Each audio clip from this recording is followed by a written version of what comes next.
Hey, everybody. Thank you. It's Dr. Zach.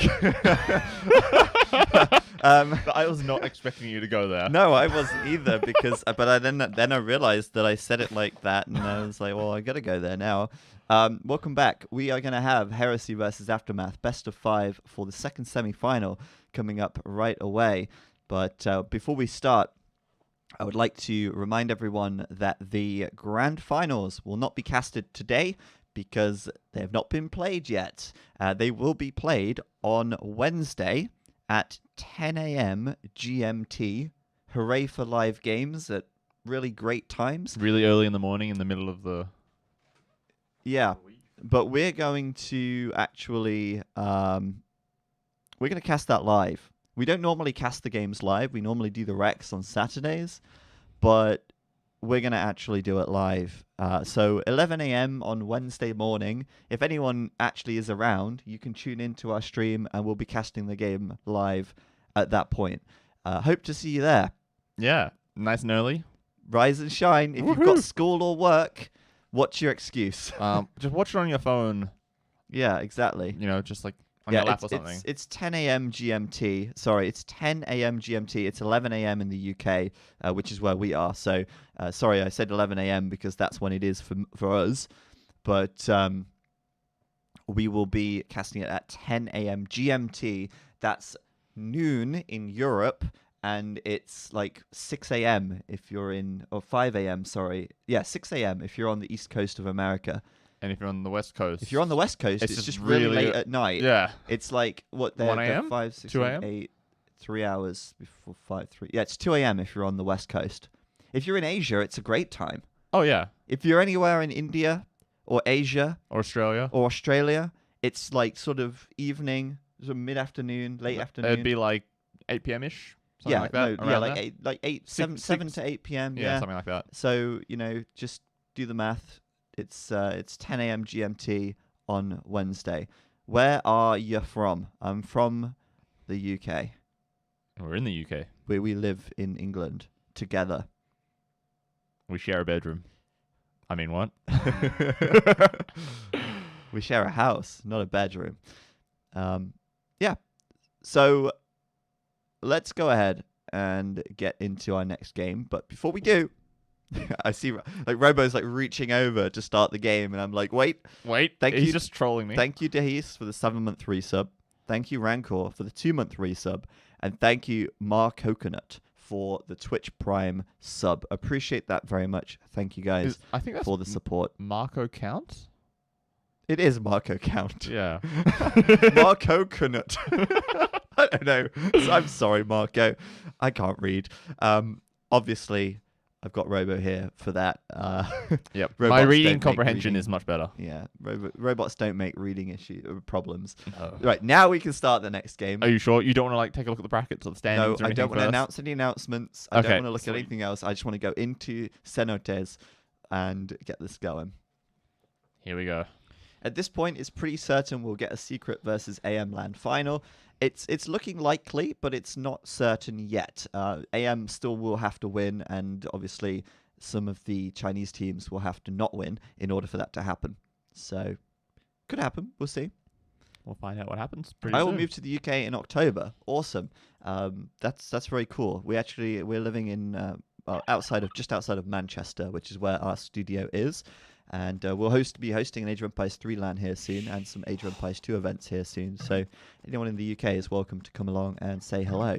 But we're going in to game number 1 of the second semi-final, best of 5, between Heresy and Aftermath for a place in the grand final against Team Secret. That's the Viper and Tato.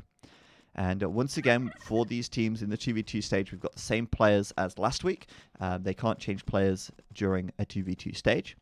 Spawning up to the north of the map in the blue, it is Leary playing as the Aztecs. And to the west of the map in the green, Nikov playing as the Huns. And I want to point out immediately just how far away they are from each other. That's what I was going to say. They as are well. miles apart. Which is going to make team walling incredibly difficult.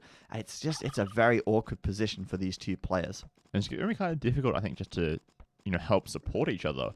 Like, if someone's doing archers, Aztecs, drush into archers, something like that Yeah. makes sense. If you need to send your archers to help out Leary, or sorry, help out Nikov, that's Such a long distance. long distance yeah. to get there. Long distance. And then down in the south, Dugao in the yellow for Team Heresy, playing as the Ethiopians. To the east of the map in the red, Miguel playing as the Slavs. So 2 non-mirror civs here. I like that a lot. We're going to see a lot of diversity between these 2 teams, different approaches perhaps between these 2 teams. Aztecs and Huns, very standard, very Aftermath. And then Slavs and Ethiopians, sort of a little bit newer, a little bit fresher perhaps, a little bit non-standard, but overall it should play out fairly standard. Right, It yeah, should we're still gonna be see Knights and Archers, right? Knights and archers, man-at-arms into archers, scouts into knights, Yeah. all of that's good stuff that we're used to seeing from the standard meta. Leary, Looking to either Lamerville or steal a boar. yeah, I thought he was, but he's backing up now. Eagle Scout there, just roaming around. And I think Aftermath, with the exception of MBL perhaps, who, to be honest, I think MBL's gotten better. I don't know, maybe he went to rehab or something. But he doesn't seem to lame quite as often in tournament games anymore. And then we So- sort of see Viper do the exact opposite. Yeah. He lames all the time in tournament games and almost never in rated games. I don't know what's going on, man. I feel like maybe Viper's just taking these tournament games a little bit more seriously. Maybe because he wants to win. Maybe, yeah. Maybe winning is more important than dignity. I don't know. But, yeah, regardless, no lames so far this game. It doesn't look like that is on the cards. But to answer the chat here, if you're considering moving to the UK from Germany, I would suggest doing your own research because I don't want to tell you to do that and then hashtag Brexit. Too bad you're stuck here now. Shut down the borders. Don't let them out. I don't let them in either. Yeah, whatever the hell they're planning to do with that mess. But regardless, let's actually focus on the game.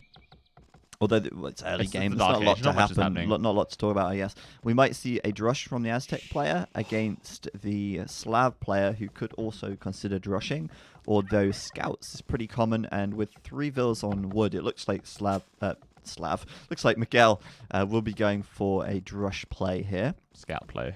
Sorry, I mean scout play. That's Alright. what I meant to say. That's what I'm here for. Yeah, and Dugao on the left side will probably be going straight up into archers. That's just pretty typical for the Ethiopians.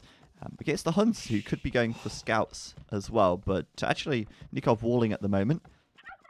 Sending out his villager at the back here to wall as well. That's kind of a weird wall on the back side of his base. Yeah. Closing off the backside. And going to be going up to feudal on 21 pop. So it looks like scouts from him as well right now. Nice. Pretty good uptime. Miguel almost the same time, but he's got 1 less villager. Yeah, and I don't think this will be interesting because the Aztecs kind of fulfill a different role to the Ethiopians, right? We talk about this combo, scouts, archers, knights, crossbow. That's Yeah. kind of the way to go. And, Miguel, Oh. so nearly losing his scout there. But Oh. he'll get out. He'll get out. Whereas Aztecs, yeah, you can go crossbow, but Sure. it's not really the optimal unit choice, I feel. It's okay, but okay. My point really being, there's other civs that could do it better, True. right? Why not go for the Mayans in that case? Well, you probably want to save mines for Gold Rush. That's true. Map pool will make a difference. Right. And I think there's Yucatan in there as well, so you probably want to save Britons for Yucatan because Yes, of all the you extra would want sheep. to save the Britons. That's true. And so, like, out of the civ pool civs, the only other really good archer civs are, like, Vikings, Italians maybe, but I think there might be A water map. a water map somewhere. Yeah. If Caribbean's in the pool, then I think Caribbean is Let's probably banned, but I save think Hamburger's there. You might want Italians for that. yeah, that's true. Okay, so the drush is coming in, and the stable is coming up, blocking those militia out. Obviously, they're not going to do much at the moment, and with a nice choke point in toward the TC, Miguel's defending this very nicely. Just want to say as well, Heresy, not the best performance this tournament so far, but with Miguel and Dugao joining the team, They've certainly proved that they can do some damage here by getting through to the semis and actually scoring some points and some prize money for Heresy here. Yeah, Dogout and Miguel, they've been top players for so long. They've been performing so well in tournaments together. Nations Cup, for instance. Yeah. The recent 2v2 World Cup that was run, they did pretty well there. And I'd also like to point out as well that Heresy, I like what they're doing. I like the fact that they're trying to sort of build up this team and sort of recruit better players and actually, try and encourage them to play, practice, and sort of come together under a brand. Right. It's much more of a serious approach than you see a lot of teams, right? Right. They've actually gone and designed a logo. They're trying to brand themselves and build up a following as well. So I do like that, and I hope to see them continue to improve and do better. I hope after ECL finishes, they continue to stick together, Yeah, playing right. together, participating in tournaments, Yeah. and representing their team that they're forming. Yeah, I agree. I think that would be really nice to see, and I certainly hope so. But Dugao here on the left side, trying to wall up right now. He's got a couple of spearmen, so he'll be able to fend off these scouts, I assume. And he's obviously gone into double archer range production straight away. But look at this, Nikov stonewalling up right now, and he's only made 3 or 2 scouts, I think. Yeah, he's only made 2 scouts, unless he lost one of his scouts earlier. No, he's only just got one death now, right, and that was that one there. So maybe this will be a sling to the Aztecs? A couple of scouts into sling? That seems a bit strange. It does. But that's a very early stone wall. More stone walls. Yeah. Where's his main goal, by the way? His main gold is here, by the way. But he does have okay. he does have a gold inside. That's, So yeah. does he just transition up to castle then? Is that the play? A really here? fast castle following it up? I mean, he's got... How many farms? He's only got 11 farms. So it's not going to be like a quick, smooth transition. Well, he hasn't made many scouts. So No, that's true. I think 11 farms is probably ideal. Oh, he finds a villager kill too. That's quite good. So he killed 1 scout and 1 vill. That's pretty good. Oh, I'll tell you who else is up to the castle age. Leary.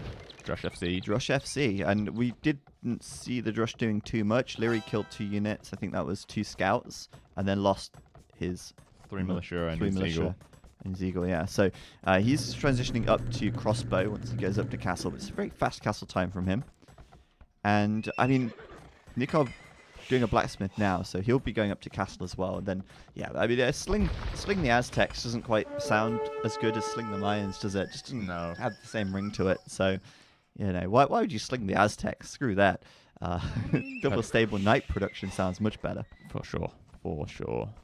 So we will see the archer crossbow, crossbow knight combination, and I think, yeah, I mean, it's fine to do this with the Aztecs, of course. I mean, they're no Mayans, but I think your points before about saving the Mayans and saving the Britons for other maps is probably the reason why they've gone for Aztecs here. Like, this is just fine. It's not like they're missing any upgrades or anything. Exactly. They miss thumb ring, like, most of the time you're not going to do thumb ring until like late castle age. Right.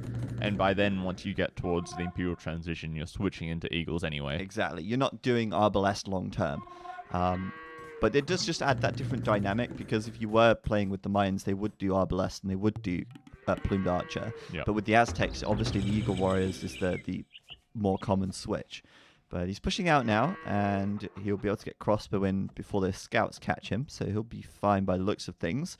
And meanwhile, you've got Nikov going up to castle as well. So the only person who's not up to castle so far is Dugao. And Miguel. And Miguel. Yeah, you're right, actually. Damn it. I thought Miguel was already clicking up for some reason. You just kind of assume with those Slavic hench farmers that they would be raking in those fields faster than you could ever imagine. So he's actually not up. I'm shocked. So Nikov and Leary up incredibly quickly, both of them. And Especially Leary. I mean, Leary's uptime is actually nutty. Well, that's standard Drush FC, right? Yeah. 1630-ish? That's what you expect. But to pull that off and not be punished for it, and Well, that's true. it's very strong, admittedly. But, just circling back a little bit, you were talking about how you might want to save civs for other maps. Mhm. Picking Slavs here seems a bit risky. We've seen them perform so well on Gold Rush in games so far last week in round of 8. But I think the Slavs are quite a good pick wherever you put them. True. To be honest, like I don't know what specifically about Gold Rush would make them great. Well, if you want to sling with them, awesome eco for slinging. It's quite easy to wall on Gold Rush. Yep. Admittedly. If your opponent picks Goths, well, we just see what Suomi did, where you sling the Slav player instead of slinging the Mayan player. That's true. That was a great game actually. I really liked that game.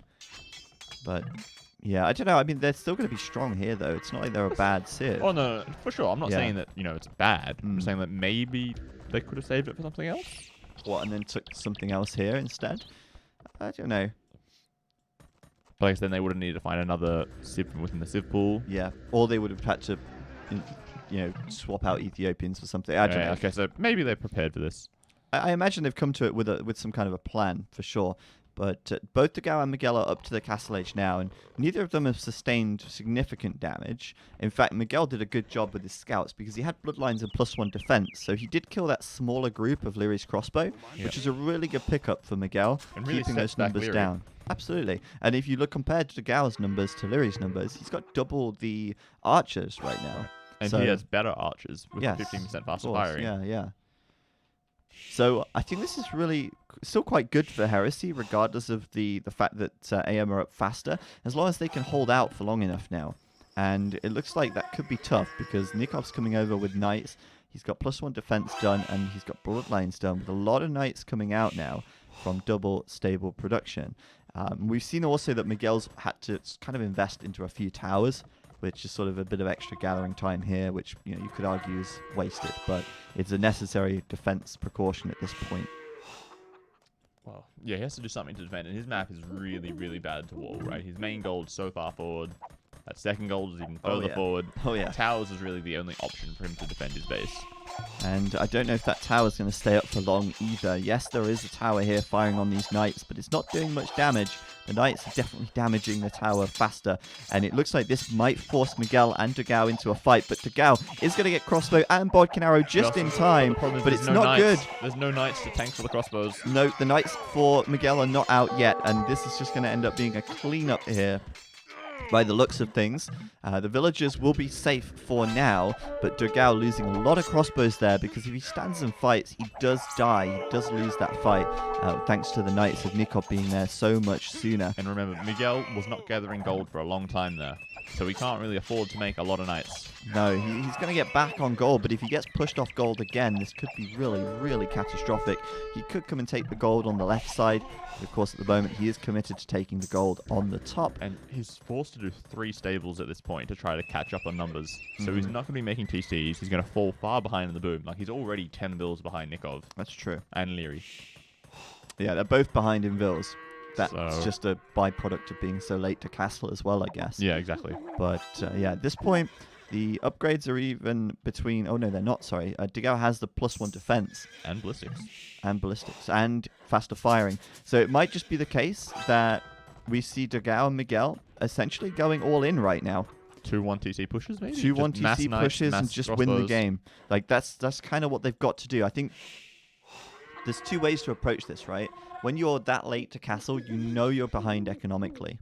So you either try and add an extra TC and catch up in villagers quickly, or you go all in and try and equalize that villager count by having a larger army and winning through raiding and killing their conquest. army and Yeah. then killing their bills later on, killing buildings, forward siege, stuff like that. So I think that Heresy are going to take that approach. It really looks like they're essentially all in right now with what they've got. And they have got the stronger army here. If you look at the upgrades, they are ahead on upgrades. They've got faster firing crossbows as well. So this could work out quite well for them. But they have to keep reinforcing this. And they have to win these fights. Otherwise, as soon as they start losing momentum, or as soon as they get cleaned up once, they might not be able to get an opportunity to get back into it. Right, and then the big problem here is that they're fighting against the crossbow player for AM side. Yeah. So Dogao's crossbows have to walk all the way across the map. Mangonel. Oh, good split. Oh, good split. Good job, and he'll get the Mangonel kill. That was Good job, Miguel. good for Heresy. Right, like as I'm saying, like Dogao, Yeah. every time he wants to reinforce, he has to wait until he's got 6 or 8 crossbows and Send then them walk all over. the way across the map. Yeah, that is true. And if they were to fight Nikov instead, then it would be Lyri doing the walking.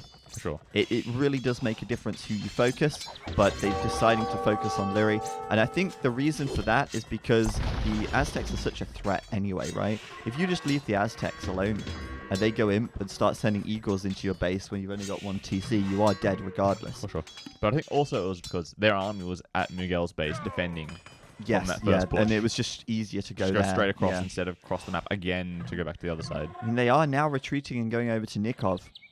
And see, now they're just wasting. Like, they've got a minute of dead time here where they're not dealing any damage. And That's AM is just booming ahead, that's right? scary. They're Liri like is going to be 40 in vills so ahead. fast. They're 40 vills ahead at this point. And, Yeah. just okay, about that. Dogao, 1 TC imp. Interesting. Fast arbs, maybe. Yeah, that would be a really strong power spike, actually, and something we actually saw quite a lot. What tournament was that? I can't remember. It might have even been ECL. I don't think it was. I think it was a different tournament. A lot of players... There was a game on Not Socotra. Which was that Boa? Battle of Africa? Yeah, Battle of Africa. Not Socotra. Loads of players were doing fast imp to get the power spike from the Arbalest. Because it's such a small map. Like, Yeah. you have Arbalest in the middle of the map, and you can Yeah. basically attack all 4 players. It was awesome. But this time it's going to be on Sonotes. But Leary is going to be imp really soon. Like, it's going to be mad how quick he gets up with all of these farms he's got here. And I think if they start flooding eagles across the map, these guys are in big trouble. Miguel, however, does go up to 3 TCs, so they've got a little bit of an insurance policy there. And Dogao will be imp in just a moment. Whereas, like, they still haven't really killed any villages from AM. Nope. They've killed like 1 or 2 vills from each player, and that's it. Yeah, here's the military graph. They're ahead in military. Here's the economy graph. Yeah, it's That's nasty. not good. It's been a downward slippery slope for the Heresy team for a while, but with Arbalest coming in, he could do some good damage, but I'm more concerned about this. Imperial Age for Lyri, which is about to come in, and he's already started his Eagle Warrior upgrades. We're going to see a lot of Eagles coming out, and these guys just won't be able to handle that. Eagles just destroy arbs. And Miguel is like basically equal on military to Nikov. Give or take, it's almost the same, but you know, he's 25 bills behind. Yeah. So at some point, Nikov's either just going to have so many more knights that they can't take a fight, or he's going to get up to imp faster, and then they're going to win that way. Do you think what they need to do here is just kill this TC? Yeah, I think they need to go in, kill the TC, they needed kill to the come towers. forward with siege. Yeah. You know, 2 minutes ago, and then have 2 or 3 mangonels, 2 or 3 rams going in right now. Because if you deny this gold, that really sets Nikov back. It does, because all of his gold is forward here. Except for the one that was in the back of his base, The one which is almost empty, right? Pretty much gone. It's 400 left. He's also saving for a castle now. There you go. They're going in now. The Arbalest behind this should be able to fend off any knights and such. The TC is going to go down pretty quick. And I think, Heresy, they'll start to equalize a little bit on villagers here. Obviously, the towers will be another safe space for the time being for those villagers to hop into. But they know, AM knows, if they just stall and they wait, and Nikov just keeps them busy, his Eagles will end the game. Right, yeah, he's just basically a punching bag at this point.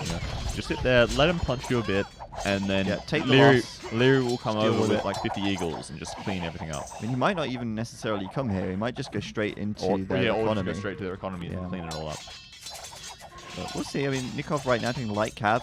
He's pushed off gold, so He needs to make something, needs to do right? something. He's got a lot of knights, admittedly, but he's quite far from Imperial Age, so we won't see Cavalier for some time. He's just saving those knights. He doesn't want to throw them away. Wait until he's with Leary and the 2 of them can fight together as a team. The Gao has a very nice number of Arbalest, though. If only he was the Mayans and had Obsidian Arrows, and they would have won this game already. But it looks like Leary, in the middle of the map, may be heading over here to deal with this. We will see. He'll get Arbalest and Bracer, and then he'll also be getting the Elite Eagle Warrior soon. But Nikov's in the wrong place here to support Leary, because he's actually on the other side of the map, raiding Miguel, which, you could argue is the right place for Nikov, getting quite a few villager kills Miguel right has here. no army at home, right? All of his knights are forward. Oh, yeah. So he has to mass up, 30 knights at home to take that fight, which is going to take a long time.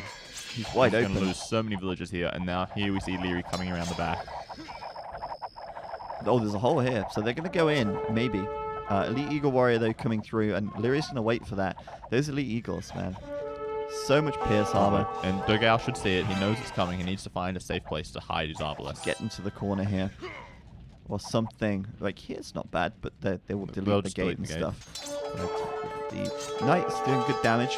Killing a few units, but also losing quite a few Knights here as well. Miguel's lost like 15, 20 bills in this raiding. And oh boy, the fighting is happening. Oh, yeah. The knights here are kind of good, though. They're scaring them off. That's true. Just want to quickly look at the villager graph real quick. Okay. Looked like they were starting to make a comeback in vills, but man, those knights, as soon as those knights die, this army should die as well. The knights, they're trying to sort of get onto the eagles, just do what they can. Looks like it's not too bad. Most of the eagles did die in the end. They're going to clean up this first life, Dugao but will kill that. there's just this stream of blue dots running across the map, and they're all eagle warriors. I think going into the eco might be the better play.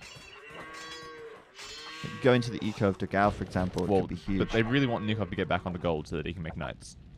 Yeah, that's true as well. So they need to clear up this group of arbs, because Nikov's lost most of his knights now. He's got a few left, and they're all incredibly low. Looks like Miguel should finish that town centre there, and pull those villagers to safety. There we go. Yep. And those knights should now die quite quickly. Oh, but the eagles, they're going in. And that's it. If your arbalests need to be here. Exactly. That's the only place where they can be, and they will die to the arbalest from Lyri at the end there as well, but that's it. They're all gone, just like that. There's still 42 military out for Dugao. Half of it's over here, and half of it was sort of in the middle of the map somewhere. Most of it's over with Miguel, and now they're just going to walk into Dugao's base, and he's got nothing to defend. And Miguel's so far behind now, he can't make enough knights to defend this. Yeah, it's tough. It's a tough one. Arson now being researched for Lyri as well, so he can tear down his buildings with the eagles a little faster. On the front, he's trying to put a TC on that gold. That's already taken, Lyri, but he will raid it and will kill it. The knights here coming over to try and deal with whatever Lyri has. But it's too late. The damage is being done. The eagles are just going to spread out, and they don't die to TCs. They don't die to Well, they don't die to these TCs. They don't even have fletching. Oh boy, for sure. I don't think actually fletching it wouldn't make a difference, no. Brutal GG. It would be 8 damage versus 8 defense anyway, so they only take 1 damage regardless of the upgrades. So that's it. Looks like it'll be GG very soon. I mean, Dugao is going to hold on a bit longer. He still has 49 military, but it's looking very, very dicey as these walls are just, not walls completely anymore. Open, and the eagles will kill so many vills. Quick look at the villager graph. Further decreasing. Almost 80 bill lead. That's insane. And the military, like Miguel and Dugao, coming back in military count, but it's the quality of the military that matters as well. And that's basically purely because Lyri is trading his military to kill the eco. Yeah. Right? He's not going for a quick win by destroying the army. He's going for like the long game, okay? If we've got 80 more villagers than you, we're going to win eventually. Oh, yeah. Right? And there's no chance that we can lose by Miss Micro or something like that. A lot more than 80 villagers now. Yeah.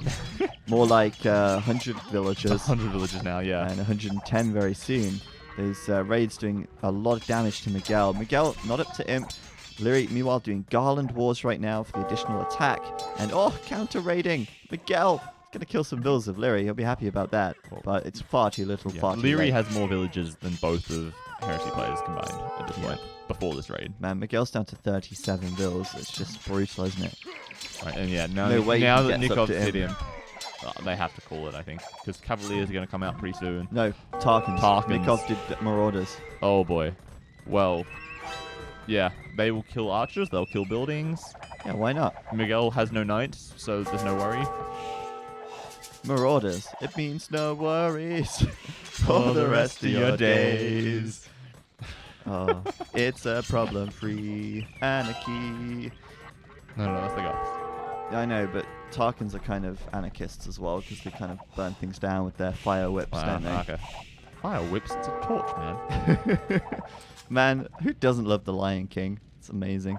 But yeah, Lyri here, just going to finish things off and kill off the remaining vills. And yeah, that's it. Looks like it's going to be called any minute now. Elite Tarkans coming in for Nikov. And it looks like, AM going to finish the game with style, but they won't really get to that point because Miguel and Miguel and Dugao are calling it. It's over. It's done. And Lyri and Nikov cruising to get the first point on the board. Good stuff. And yeah, I mean, Aztecs Hunts, a very sort of traditional, classic combo. But Dugao and Miguel going for something a little different. I mean, Slavs and Ethiopians in their own right, very strong civs. And, if you put either of them in a 1v1 situation against Aztecs or the Huns, they'd probably fare quite well. But Lyria and Nikov just aging up so much sooner, getting to Imperial so much sooner, and getting their power spikes that much sooner as well. They were able to do so much, for example, with the Eagle Warriors alone. And Dugao sort of attempted to do that fast imp, get the Arbalest out, and the potential to do damage was there. But as soon as those Eagle Warriors came in and cleared them up, it's just, what can you do, right? Like, you need your cavalry player to be on his A game at that point, and Miguel was not. He was very far from clicking up to imp. It just wouldn't have happened. Well, to be fair, Nikov made quite a good decision, I think. Sending all of his knights over to Miguel's base. He knew he couldn't fight the army outside his base. That was a really good play, actually. So, okay, I'm going to lose some vills. Fine, I'll kill some of your vills too, and then we'll see what's better, Aztecs or Ethiopians. Eagles beat Arbs. I think, yeah, as we saw.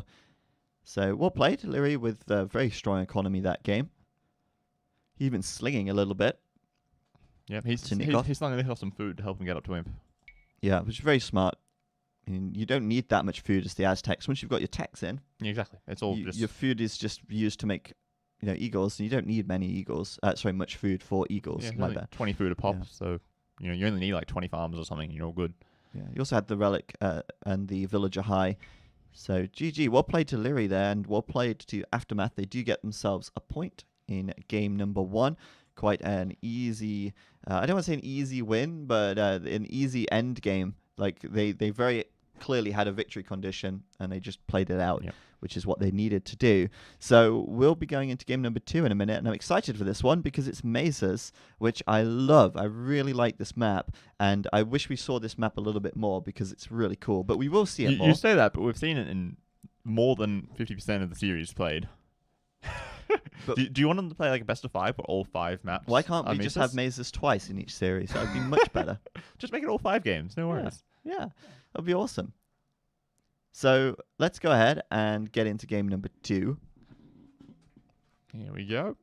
Mesas up next. Well, we will see this as well in the next stage because obviously it'll be in the 4v4s still. We have the Americas 2v2 and the Americas 4v4, and the 4v4 is coming up next. So we will see some more Mesas action, but I do like this map a lot, and you'll probably see why. It's just a very cool concept for a map.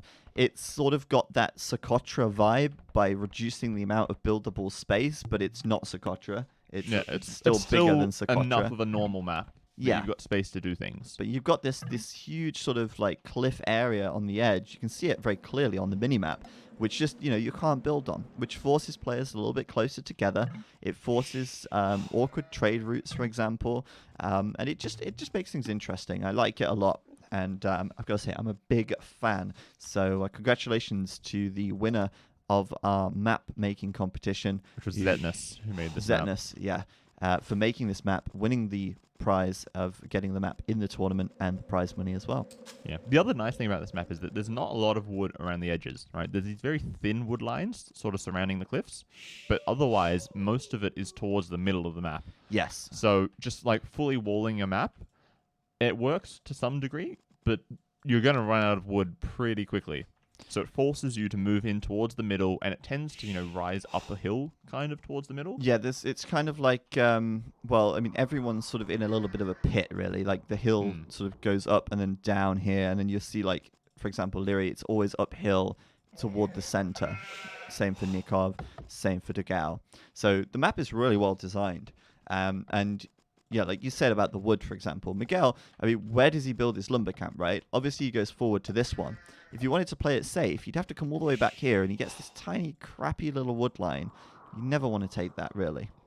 No, exactly, right? So you're forced to be active on the map. You can't just, fully wall. Because if you get one tower on that wood line for Miguel, he's kind of, almost GG. Yeah. Because he's got no other good wood lines to go to that are consistent and that will last a long time. Also, by the way, people in chat, there are lots of random corpses on the map, and that does not mean that villagers are dying. Oh, yeah. They're just part of the mad. Oh, my God. Everybody's lost 5 villagers. Oh, No, look at the overlay. That's Yeah. always a good indication as well. But Leary might lose a villager. Speaking of losing Yeah, villagers, speaking of it. he will actually get back to the TC and hop in Oh, but time. But that's that's a terrible ball. horrible baller. Nice one. Okay, by the way, we should probably talk about the civs. Yeah, so Leary, up to the north of the map, playing as the Vikings in the blue. His teammate Nikov playing as the Franks in the green. Not saving Franks then for Yucatan, I see. No? Okay. Maybe It's I don't fine. know what Some they're gonna do. Mongols, Britons. Mongols, Britain, something like that, for sure. And then for Heresy, Dugao in the yellow, playing as the Vikings. And then Miguel in the red, playing as the Huns. So Vikings on both teams. So they're both going for, just a standard archer civ. I What's guess. interesting, though, don't you think? Because last time we saw mazes, we saw Vikings as well. I don't know why they choose Vikings on this map specifically. They want an archer civ that's in the civ pool, I guess. That's a good enough reason. Probably. Yeah. Probably. Like, I can't really, I don't think there's any super special reason, right? Because it's not a water map. No. And, like, Exactly. Well, I don't think it is. Yeah, hopefully. Obviously the Viking economy is strong and free wheelbarrow and free handcart is incredibly powerful. But otherwise, they don't have any as far as insane an buildings. Archer Civ goes, they check a lot of the boxes, right? Exactly. Like, they have a strong eco. They've got no problem aging up with that eco and getting the power spike from crossbow and arbalest. They have no problem going for siege ram and sort of just doing Arbs, the yep. classic arb siege ram And combo. then, if they need to, they can always go for berserks if it gets to late imp. If the cavalry becomes a problem, then Yeah. absolutely, yeah. Berserks or even just pikemen with chieftains, Yeah. they're still pretty good considering that they're not helps. Yeah. So what you've got here is basically Vikings and good knights and cavalry versus Vikings and not so good knights and cavalry. Well, Because Hun Huns, cavalry, it's basically the same. yeah, but they're not as good as the Franks. If it does get to that late game, Well, if it gets to Imperial Age, sure, but Yeah. before then, it's basically fine. And Well- in Feudal Age, they have an advantage once they get bloodlines. So, yeah, that's true. But yeah, it balances out. But if it does get to the late game, then it's Arbalest and Frank Paladins versus Arbalest and Hun Paladins. And sure. then you also have the opportunity for the Berserk switch, I guess. Okay, that's fair, that's fair. Yeah. But I do think the Vikings are very strong in general. I don't think they're a bad civ by any means. Look at his team walling, though, from Nikov. He's very, very wally here. Going up to the feudal age. I would almost think maybe Leary's going to do scouts into sling, but it's Leary, right? What? What? Those Vikings? Yeah. Okay. Because if you You could could fully do that. team all your base, you make a couple of scouts, do some raiding, and then you wall and sling. We've seen that a couple of times on maps that are similar to this. Yeah. Could be an option, but it's Leary.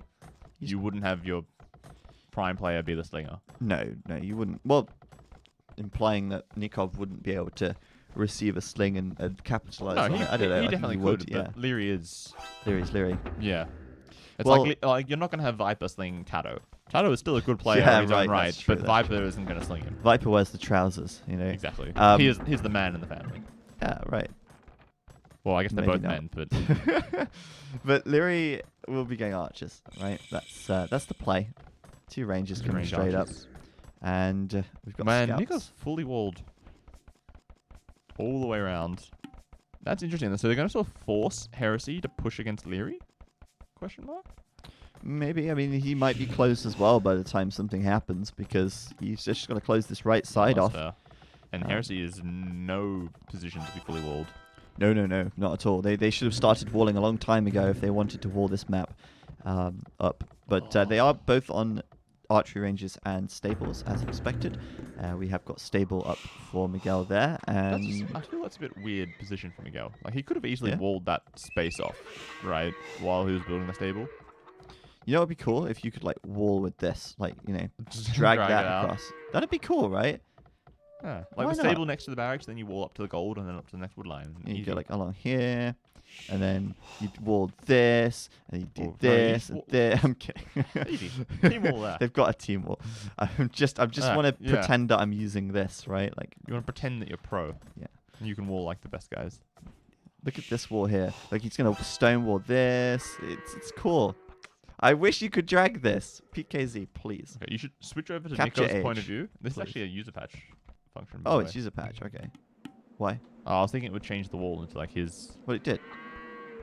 It's green now. Yeah, no, but I mean the wall style. Is that the right one? It should be. Don't they have different fortified walls?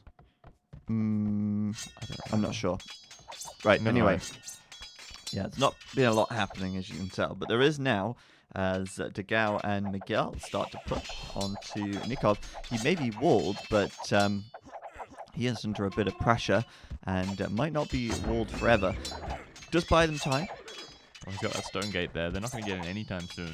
Oh, it is a stone gate. I thought that would be a palisade gate, but no, he's really doubling down on that. I guess he's already started stone walls, so may as well add a stone gate as well. Makes sense. And then on the right side, Leary's coming over now with some archers to catch them from behind. May have the hill bonus on this, so that might end up forcing Degao and Miguel away because the scout's inside this stable as well. Oh, How did that get in? I think it was over on like Leary's side. Must have been in already. Yeah, Yeah. it must have been in already. Oh, he's trying to build the market there. Okay, no, they're going to build the Yeah, market. they got that.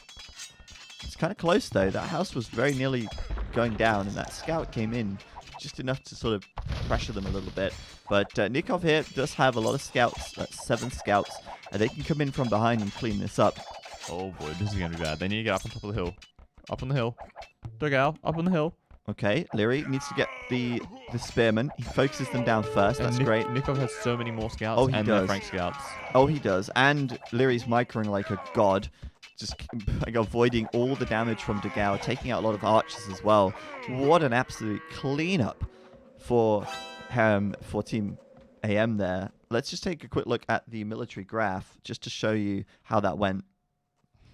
It was a 7 or 8, it was a 9 even, 9 military unit swing. So that's pretty good. AM now on the counter-attack, but it has given Heresy time to wall up as well. They're pretty much closed right now across the middle of the map here. That's fair. And they're also starting their own stone walls. Let's see, are we thinking that they're just going to go up to Castle Age and try to do AM strategy back against them from last game? Yeah, I think it's going to play out very similarly to last game, to be honest. Okay, you need like gate towards this gold to stop those archers. Oh, yeah. That's not what I meant, but okay. Well, he kind of did works. it. He did a gate toward the gold, Robo. What more do you want? It's still open here, though. And there's a hole on the right-hand side as well. Hole here? No, like, yeah, right there. Oh, yeah, that's a hole right there. Oh, baby. Okay, no, yeah, see, that was the wall I wanted in the first place. Hey, Robo, it does change style. Oh, does it? Yeah, look. That style? Yeah. That style. Ah, sweet. Cool. That was what I wanted. Thanks, user patch. Yeah, they're trying to pressure. This stone wall here, though, 40 HP and dropping quickly. It looks like there's going to be a breach. And Oh, there's a hole at the wood line. all of this walling is for nothing. Oh, look here, right here, right? Yeah. So all of this walling is like just such a waste of time, effort, resources, and everything because they're in. And Nikov's up to Castle Age as well. Oh my goodness. Miguel's up to Castle Age too, but this is just terrible. He's going to lose villagers now. Well, he's going to go Castle Age and he's going to have no gold income. No. Degao is coming over though. Even upgrades on these archers. Hill bonus for Leary though, and he'll find some villagers over here as well. Oh, this hurts. The pain of having a hole in the wall is just... It hurts my soul. Is Miguel? Oh, my God, that hurts Is Miguel's even wood more. line at the south wall? Yes, it is Oh, now. there's like But 3 villagers. archers could still come over there and kill the vills. He can't go out here. It's too risky. More stuff could come through. You can go finish the walls. He needs to go finish the wall desperately. But still, I mean, they're in now. The damage is being done. Maybe they didn't see the wood line. I would assume so. Because they could get 3 or 4 easy kills there, yeah. didn't see it. But they're killing off Degao's units as well here. Leary will be first up to the Castle Age out of him and Degao as well. No, the 2 archer civs. And then Leary's just going to have a lot more military out on the map. It's 20 versus 12 right now. Dogao's kind of up on the hill now, but he's got less military, so he still shouldn't be trying to force an engagement. No, and Leary can always come up to this hill and take this as well. So, oh boy, this is such a mess. The Castle Age is in for Miguel. He's got enough food and gold for a couple of nights. So, these archers nights is might not get enough. cleaned up. I But don't think 2 nights will be enough. well, if he gets more gold, he might be okay. But yeah, I don't think he's got upgrades either. So, he's going to lose more vills. He's trying to re-wall and they're just going down. Yeah, like imagine if Miguel had done that stone wall like 30 seconds faster, then they wouldn't have broken in, and Yeah. everything would be fine and dandy. Oh, he's found the lumber camp. Oh, but the one knight's here to save him. Oh no, it won't. No upgrades No whatsoever. upgrades at all, and that's without even crossbow or bodkin arrow. So, oh my goodness, yeah, this is looking very, very bad for Heresy right here. I wonder if he'll just try and kill the Vils, Yeah, I would just kill the Vils first and then get the military. or just show off. You know, could do that too. But yeah, it's so easy to kill the Vils. It's just 2 shots and 2 Vils die. He's also trying to micro against this army at the same time. Not really losing anything here. Lyri's control of his units is great. Microing very, very nicely here. And trading off at this point fairly evenly for now. Alright, so is Nikov's knights trying to break in somewhere? Okay, here we are. Yeah, they're going to try and get through here. And the stone gate on the left, how much HP does that one have? This one? 690. So that's not going to go down very quickly. So Heresy have a chance to stabilize here. Yep, there is a chance. There's definitely a chance, but this is not going to be easy for them. They've lost so much already, and if they do eventually kill this army of Lyri, Lyri will certainly go out with a bang. You know, he'll take down as much as he can. Look at his KD, right? It's 22 to 9. If he loses all of these, it might be about even. But Maybe, he'll but kill he's more not, units he's not before he going to die dies. without Yeah. killing anything. Exactly. He's definitely going to try and out micro Dugao here. Ballistics coming in for both players though, so microing is no longer going to have any effect. He's still going to try and micro, but they're getting picked off, so not really working out there. Lyri will get cleaned up and end up with 26 to 19 KD, and still map control fully in AM's favour. And I assume that at least one of them are dropping PCs at home. Yeah, look at the difference in Vils, for example, between Heresy and AM. 48 for both of them versus 48 and You got 37. 3 players on 48, and then Yeah. Miguel, who's 10 Vils behind. So you've got 2 TCs up right now for Nikov. You've got 2 TCs up for Lyri. They're keeping the pressure on. They're now going to attack this stable, and they'll be through in no time. No time at all. Oh boy. Miguel can't really afford +2 defense either. He might... Actually, no, he could just go for it now. Yeah, he can do it. It just took him a lot longer at the moment, and Nikov obviously way ahead on He that. has 1/3 the number of knights that Nikov has. Yeah, 6 versus 18. Not ideal. Nikov's sending more across the map now from 3 stables at a time. Obviously, Miguel just lost a stable, and he's going to lose his gold access again. So he's only got 1 stable right now, and no gold income. So And basically no wood income either. it's very awkward for Miguel. But they're going to ignore Miguel. They're like, you've had enough beating. We're going to go and double Dugao instead. Mm-hmm. Fair enough. Share the love, or the damage, I guess. Yeah, exactly. And try and set Dugao back a little bit as well, because Oh, Dugao boy. is equaling them in Vils. But rip that wood line. Yeah, that wood line is fully gone. They're just going to kill 1 or 2 here. And then all the Vils will relocate, but they can come in, and this wood line got pulled, this wood line got pulled. This wood line is now a mess. And that's quite a scary army coming in here. Although Lyri's a little bit far behind, because obviously crossbows, they're not the fastest unit on the block. But yeah, Miguel just doesn't have the eco to produce the units at this point.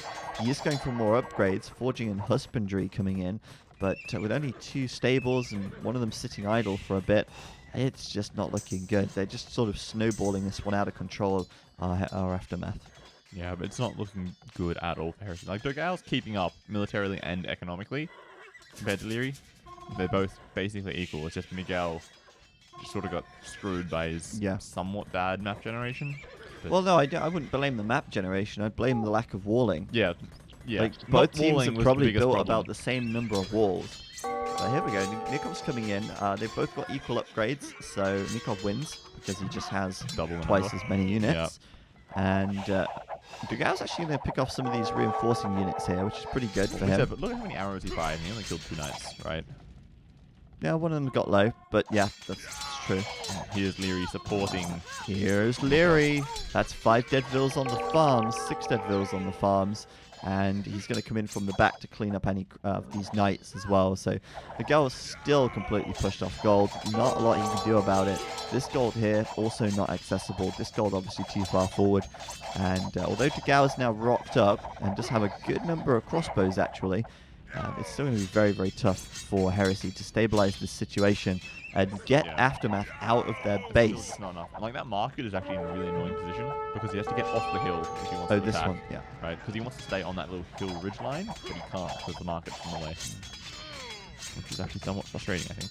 And it makes so much difference when you wall and don't get breached. Yeah. Like, I've lost so many games in my time just having a hole in the wall.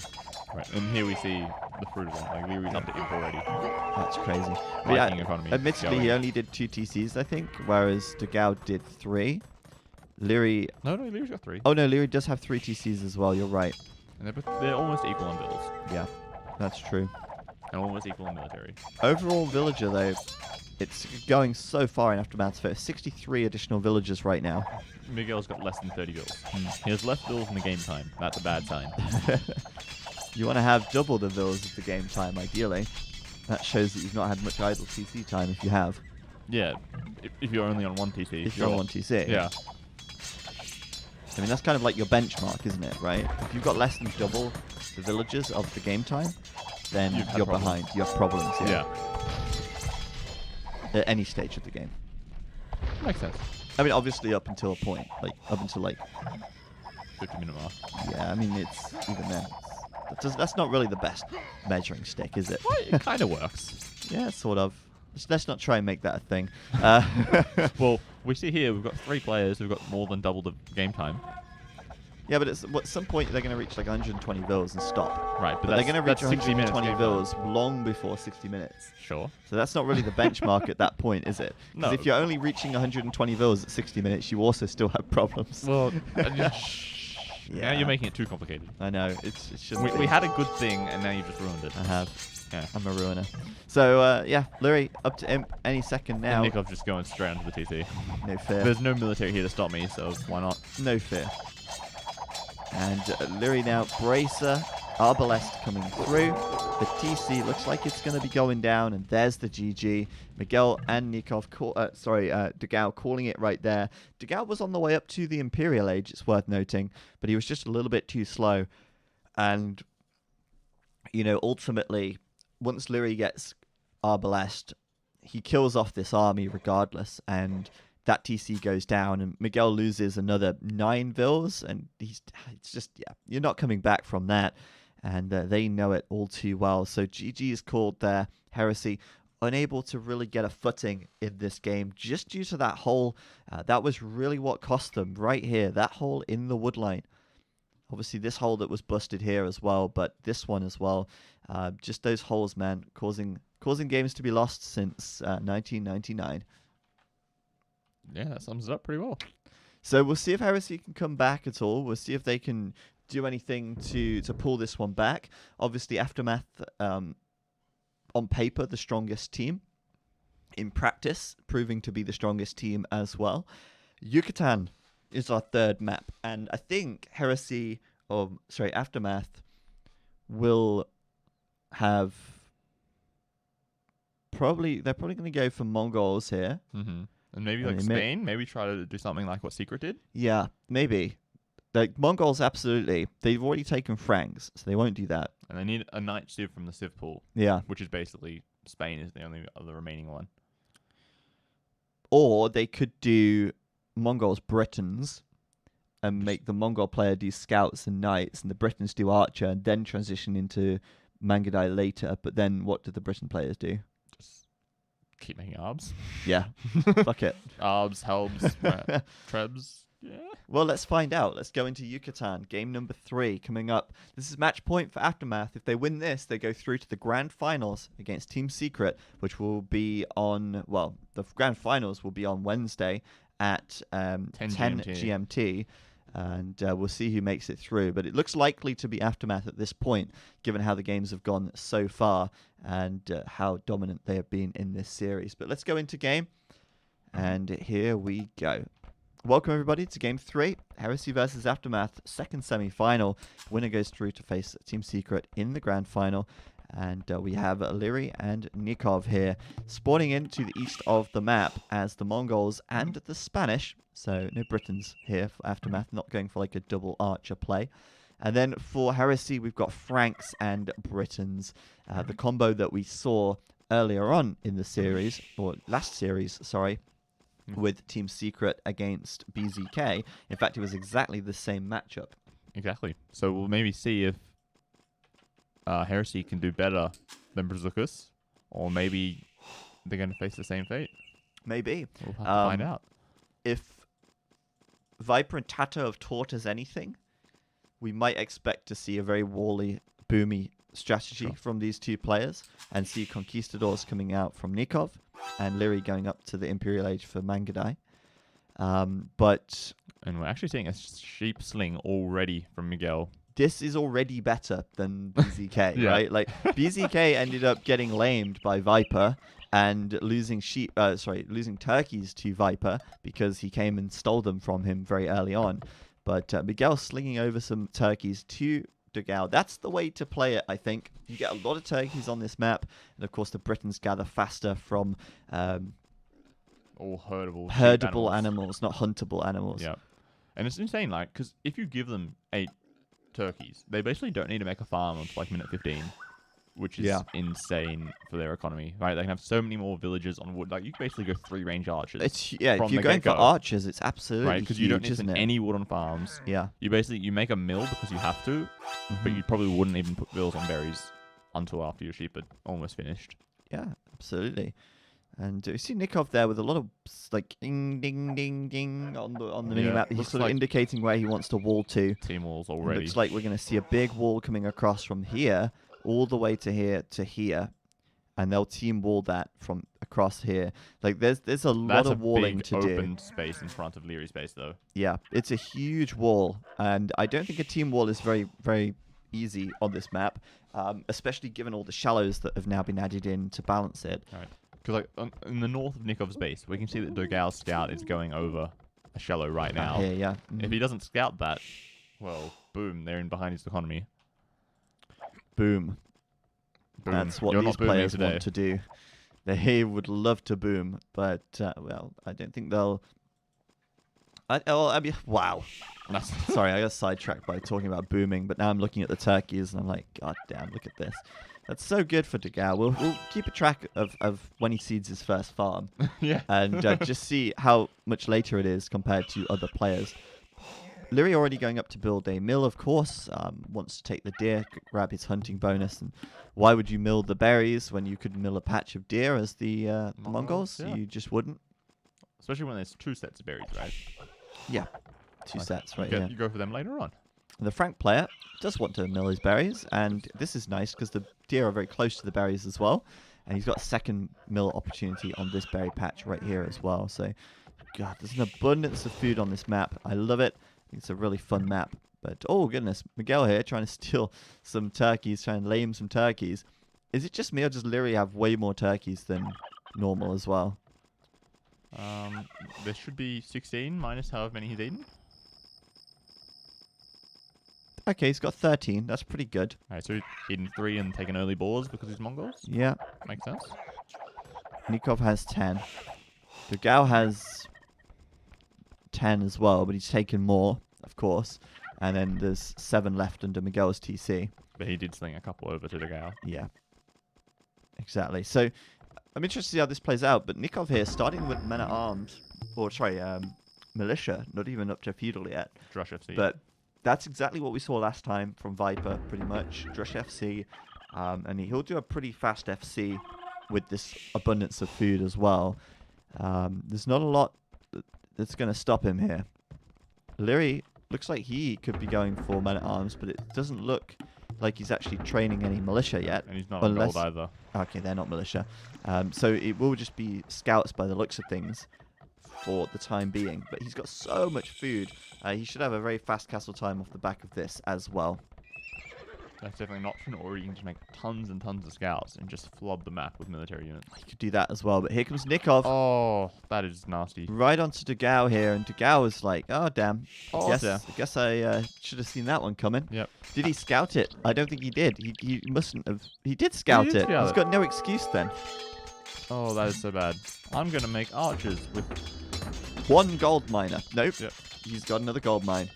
Yeah, but that's where his lumber camp is. Yeah, but he can still. He needs them He on can wood though, figure right? that He out. can't afford to make another mining camp and make archery ranges. Well, he can. Well, he can afford to make one archery range and no mining camp, Yeah. right? He'll get a mining camp eventually. He'll have the wood eventually. Oh, yeah, for sure.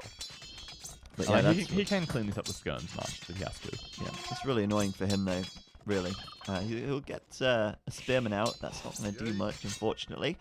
Very hard countered by the militia there, and the militia is just going to keep attacking the mining camp, and maybe eventually he'll force that villager to repair it as well, and then Dugao will only be able to make 2 archers, which would be enough to clean that up, to be honest.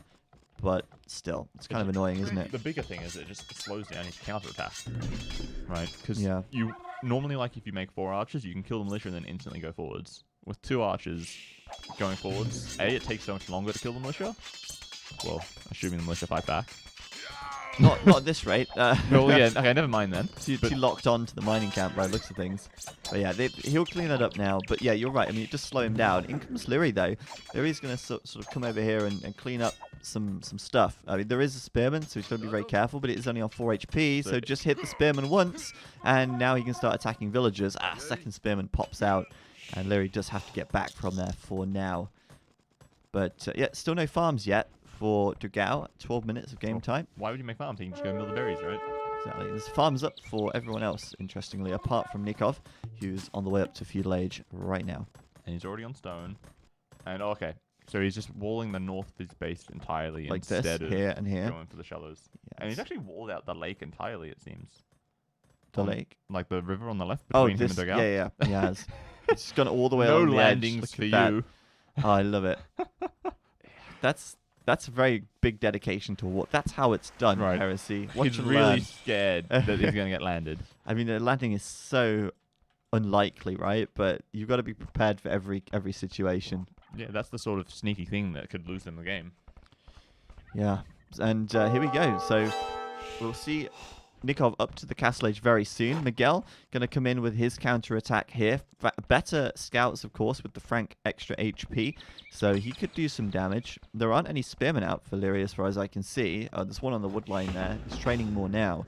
But he's actually going to go up to... Oh, he's already got 3 up there. Wow, meet up with his 3 others. And he's actually killed a couple of vills, or a vill at least, over here. 2 vills. That's another vill. I don't know. It didn't look like a vill. I think that is a It vill. looked like a fish. But I don't think fish tend to die on land. no, me neither. But it's going... Well, I guess they do die on land if you take them out of the water. Well, yeah, that's a good point. But they're not on land in the first place, Yeah, that's true. usually. But Miguel here, 6 kills and 1 death so far. He is doing very well with the Franks here. And there's a couple of spearmen from Nikov, but he's focusing them down. And Nikov's not doing much damage at all. He's lost 10 units, Robo. That's He's only pretty killed bad. a single scout so far. And although he's going for this fast castle, it's going to be made very awkward by Miguel. And Dugao even coming in here as well to start pressuring it also. And then the archers are going to be able to attack over the walls, attack the wood line, attack the stone and the gold. And I don't think Nikov's going to be able to afford a castle at this rate. Like, can we just check Nikov's Possibly resources? not. Yep, there you go. 100 stone in the bank. So he's dropping a tower somewhere, I assume. I'm not sure, actually. Is he even on stone? To the right of his wood line? Up a little bit? Oh, here. Yeah. My bad. So, tower being dropped there. That's going to slow his castle down considerably, but Leary now getting bloodlines. He'll be able to actually fight these scouts once bloodlines are in. But Since Dugao's they'll here as well. power spike, but yes, Dugao has got archers in the mix, and there's no military production from Nikov at all until he gets that castle up. And he's got 140 stone and he's more than halfway up to castle. Xavier Tenker in the chat. Did someone say wall dedication? Yeah, that's exactly what I said. There were big walls. Walling out the water, like he's scared of the waves hitting his economy. Yeah, absolutely.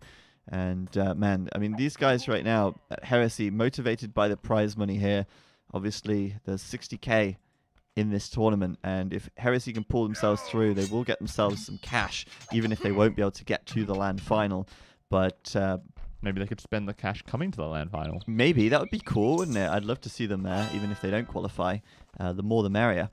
But it looks like they're going in quite deep now onto Leary, who is fortunately well upgraded. He's got +1 attack and defense on his scouts. Fully upgraded scouts, that's true. But Dugao's got 2 spears there to support his archers, and Miguel's still sending some army in. while going up to castle himself, right? That's the big thing. Soon we're going to get knights coming out. Even +2 armor on the scouts would be pretty useful. Yeah, exactly. +2 armor.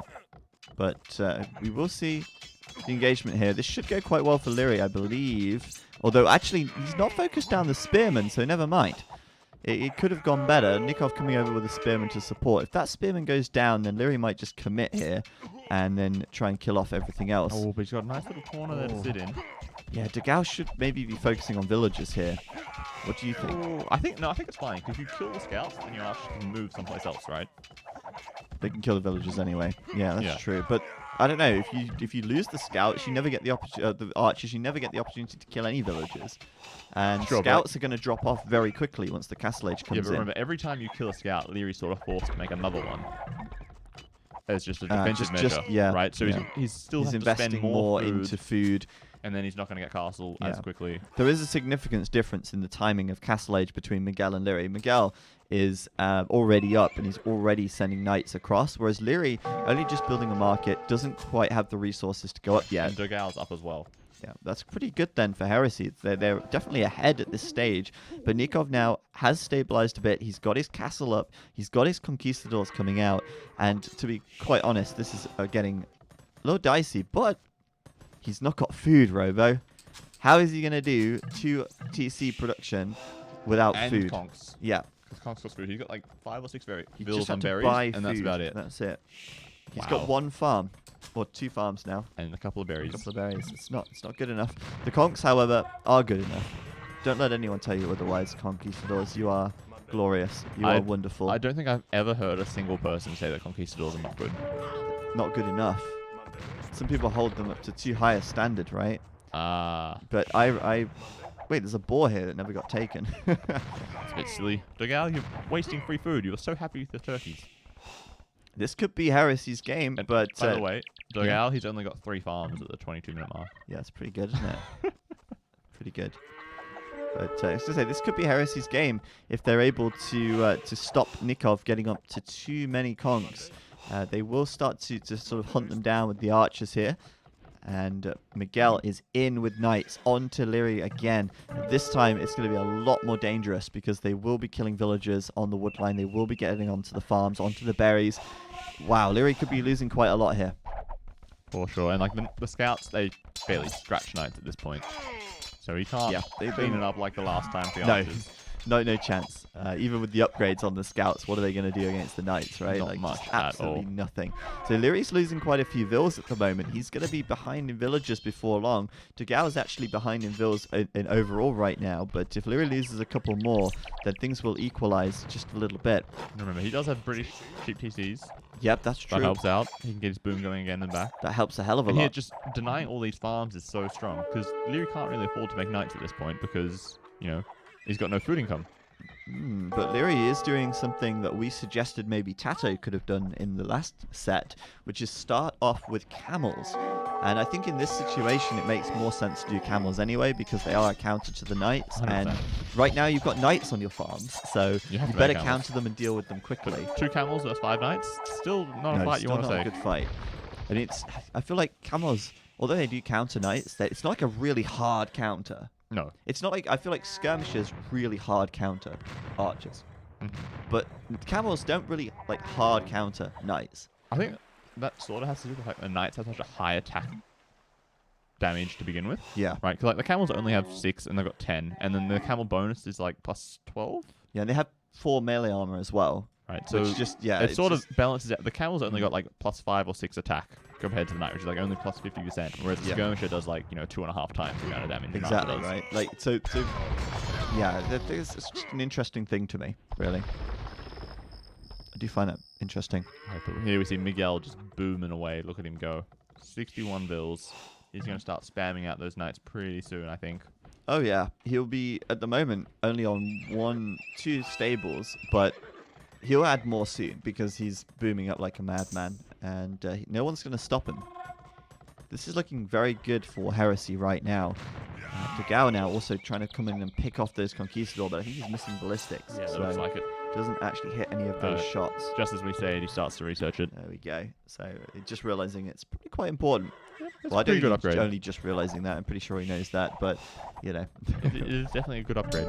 we're pointing that one out for those of you at the stream. But Larry now trying to do some counter raiding of his own. Some knights and camels in here, lacking a few upgrades, but still have bloodlines +1 defense. Should be fine to get in there and do some damage. Try and equalize that villager count a little bit, but he's got a lot of equalizing to do when it's 70 versus 34 vills, so isn't far it? behind. Yeah, it's kind of nuts just how far behind he is.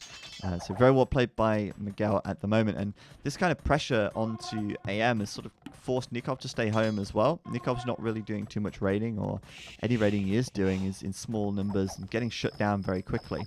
So Heresy could be onto a winner at the moment. It's definitely sort of Heresy's game to lose, I feel.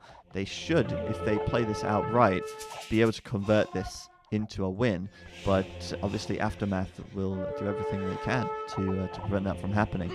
At the moment, we just need to see the Imperial Age coming in, because they've got great map control. Imperial Age, Trebs, and Cavalier would probably be enough to start really hammering this game home.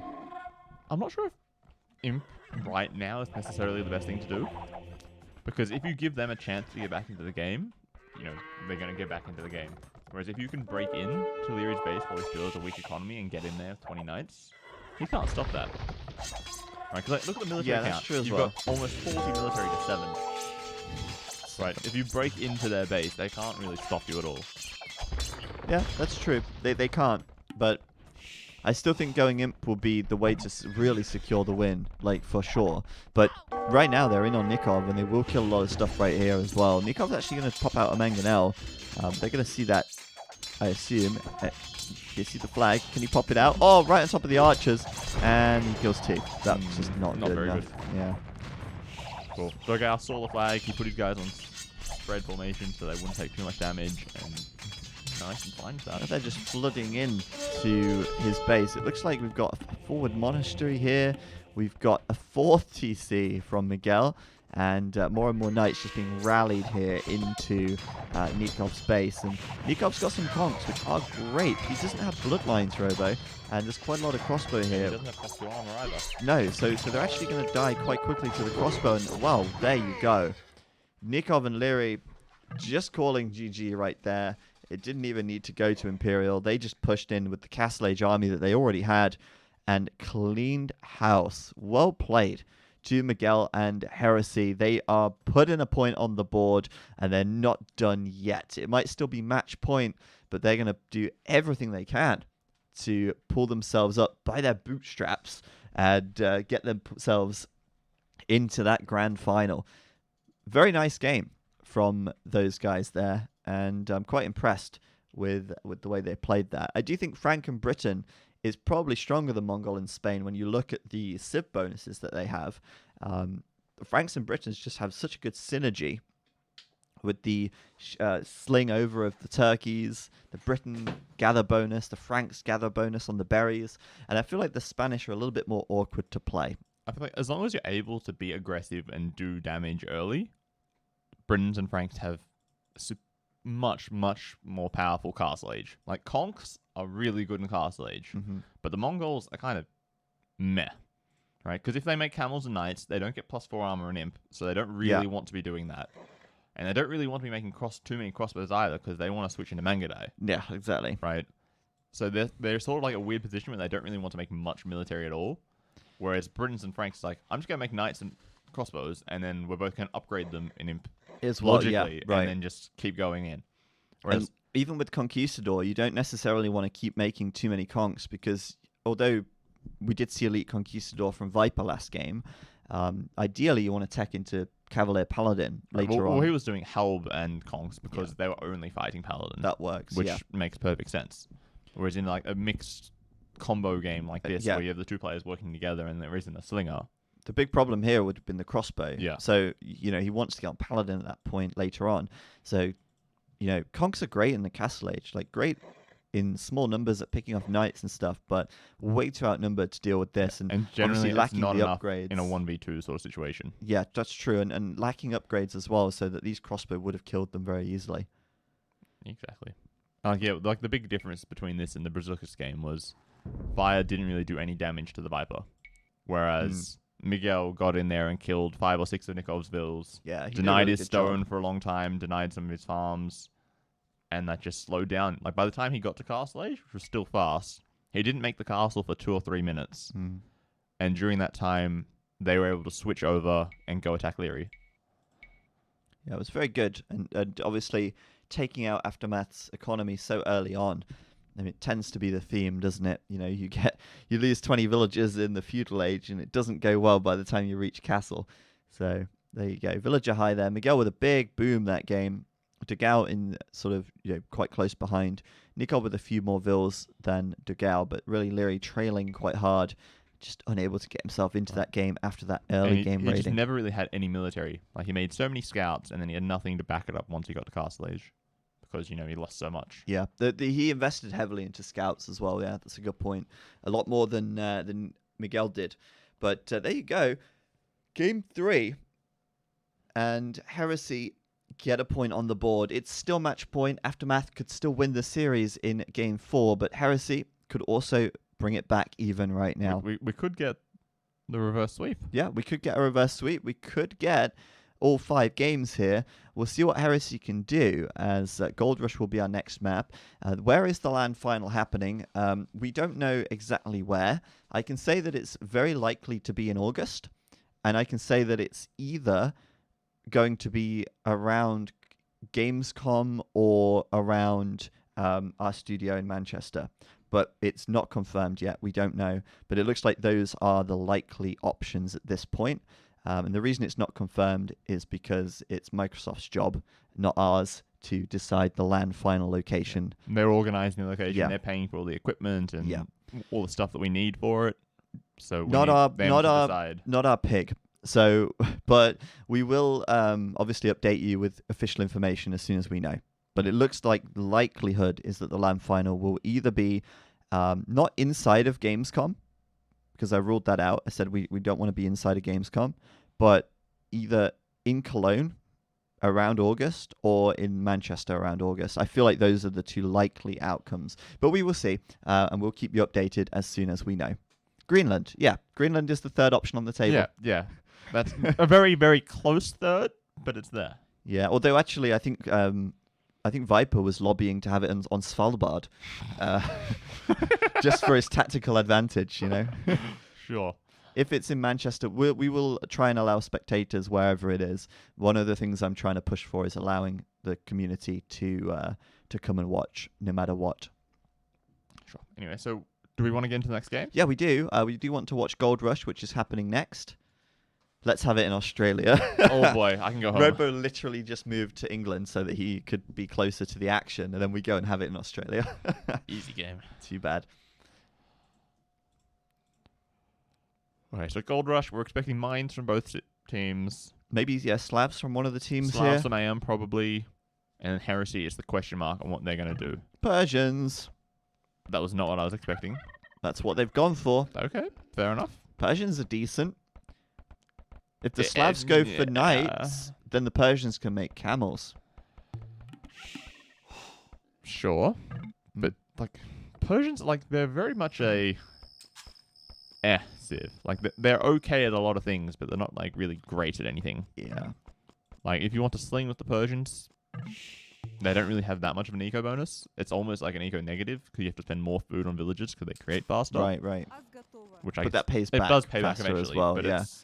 I don't know. The Persians are okay. They're not terrible. They have an attack bonus against archers, man. Which I guess helps their knights It's against good plebeians. versus mines when they go for knights. But I'm just thinking, if we got to a late game situation where you've got both players on each team not slinging, Slavs are going to be doing helms and siege. What do the Persians do against that? Elephants. Yeah, nice. Just to answer, Purgatory69 in the chat, why no sling tax? There is sling tax. There is a lot of sling tax. We actually nerfed slinging by increasing the amount of tax when you send resources to your ally. We moved coinage up to the Imperial Age, I believe. Yes, Imperial Age, We and there's removed no banking altogether. And the base the sling tax rate is moved up from 40% to 60%. I believe. 40 to 50, I think. 40 to 50, okay. But it's more of your resources are lost. So there is absolutely been nerfs to slinging for this tournament. We could almost say that it hasn't been enough. Yeah, it's still been But slinging. We didn't want to go too far and completely remove slinging from being viable. Yeah. Because And it's not like we've seen sling every single game. It's been a mixed bag. Like, it really depends on what the maps are specifically, rather than it just sling every depends map. on the map, but also the teams. Yeah. Like some for teams sure. don't sling as often, and other teams do. And even when you do sling, there's no guarantee it's going to work. Look at BZK against Secret; they slung in 2 games and they lost both of those games. So slinging isn't a surefire win, and it's an alternate strategy, which is, I think, at the moment at a reasonable power level. To be honest, Aftermath like to complain to us all the time about slinging. I've had far too many messages from all of them, like, you need to nerf slinging more. But I think that's just because it doesn't fit their playstyle and they don't like it. But, that's part of the game, and that's the way it goes. So Miguel then will be on the Persians. He'll be up to the west of the map in the red. And then his teammate Dugao in the north of the map will be in the yellow, playing as the Mayans. And across from him, he'll have Liri in the green, playing as the Mayans as well. So Mayan Mirror on the right side. And then Nikov in the south, playing as the Slavs in the blue. So it'll be Slavs versus Persians on the left side. Okay, so we're probably going to see scouts from both the Slav and the Persian player, and I guess man-at-arm archers, or maybe just straight archers, possibly. Yeah, it depends on how wallable it is. It looks like Lyria's map is incredibly wallable with this area here, and this really big wood line across the front, which just sort of comes down the side. It's very easily wallable, Gold Rush. Usually, it's very wallable. Sometimes you get pretty unlucky, and maybe Miguel's map is a little more open, but generally you spawn quite close to the edge of the map. You have some good tree lines around, and it makes walling quite straightforward. So men-at-arms, it's not like it's completely out of the question, but it might be a little less likely on Gold Rush just because of that easy wall. Yeah, but sometimes if they have a bad map, man-at-arms can be deadly, right? You go forward with 2 or 3 fills, and if they've only got 2 forward golds, you build a tower there, and they're completely off it, right? So, it's absolutely sometimes a it goes both possibility. ways. And look at that, Liri there. With only 2 HP on his scout, I'm He had a fairly fight certain... with Dugao, because Dugao's lost his scout, Yeah. so they fought somewhere. They fought here, and they just sort of happily did that. But now Liri's actually coming home to push deer. It's a very long deer push, but he's going to go for it anyway. And he doesn't have any signs of a barracks being built, whereas Dugao is building the barracks and training the militia. This is not even men-at-arms. This is just a Drush FC style, which I think is probably better than doing men-at-arms anyway here because of how wallable it is. Right. I like that. I'm not sure if I actually like that. Using the relic as part of the wall. Like, what if they do a sneaky mock rush? You never know. It's a risk, right? It's a risk. Like, at least build palisades on the other side of the relic so they can't steal it from you, right? It's cool. It's cool. He knows what he's doing. He's an expert. Can you not see he's playing in the color yellow? It's the big expert color. Right. It looks cool, though, yeah. I guess he gets some points for style. Dugao pushing out, though, and Liri going out to the right side, walling up quite nicely there. The right side is fully walled now. It just needs to wall across the middle and the left side, and he'll be closed. I don't know if he'll actually wall in time. It's going to be close. He should. Yeah, I think he will, actually. This one, he's sending a second villager to build now. I think if he only had the one villager built, actually go and build then. Yeah, there you go. Maybe if he only had the one villager, they might have gotten here in time, but... The militia's going the wrong way. Yeah, that's true. There you go. He's closed. It's super easy. He does have his main stone outside, though. Where is his second stone? Inside. Okay. So he's fine. He's even double palisading up here. Got to be safe. It's quite far away from any opportunity to re-wall. And already the double layer walls. Oh yeah. Liri is just going straight FC, naked FC, whereas Dugao doing the drush. I mean, it's going to set him back a little bit, but it's not going to set him back that much. He can always apply some pressure and force some more walls out of Liri. He can always go over to Nikov and try and be annoying there. Right. And if your opponent has a hole in the wall and you get in, you can almost instantly win the game by denying their gold or their stone or something like that. It's right? an opportunity that you don't have if you don't try, right? Exactly. So you miss 100% of the shots that you don't take, and Dugao is certainly taking a shot right now. I mean, I played a game the other day, and I had like 3 men-at-arms, and this guy had walled his everything. He walled everything. And I was like attacking a palisade on his gold, and he kept repairing it. So I'd attack another palisade, and he repaired it. And I attacked another one, and he repaired it. And this went on for like 5 minutes. I kept attacking different palisades, and he kept repairing the right palisade. I even tried attacking one with one man-at-arm, and then immediately attacking another one with the other 2, and he still repaired it up. And after about 6 or 7 minutes of this going on, for some reason he still hadn't cleaned them up by that point. My men-at-arms eventually broke through, and I killed 3 villagers. Yeah, because like, eventually... And it was worth it. They're going to forget to repair at some point because they're busy doing something else. So it did pay off in the end, and it just, if I didn't do it, it never would have paid off. And now, we see Degao battering his way through here, and what if it pays off? Right. This could be case in point. Maybe, probably not. Lee's probably going to build a house there or something, but he will might get have time to repair this and fix it. But my point is, it could happen. He's not even in a hurry. Yeah, maybe he actually gets in. 50, Leary 40, has to be watching this, right? 30, 20. My anecdote was well timed. Oh! Leary knew. Leary knew what he was doing. Leary knew. Oh god, that was good. Unbelievable. Oh, we were both like, oh yes, we called it, and then nope. Oh my goodness. Leary was just debating us. Still a bit close for comfort though. Oh, All right. for sure. Like last second timing there. Who's gonna win this? Nikov, right? By a huge margin, it seems. Yeah. Oh. Yeah. Yep. Quite a big margin. Just the hill more favouring Nikov in that one. Scouts trading off. And it's quite a slow start to the game, really, just because it's a wallable map. Yeah, it's just going to be a wall up to Castle Age kind of style for both players. For sure.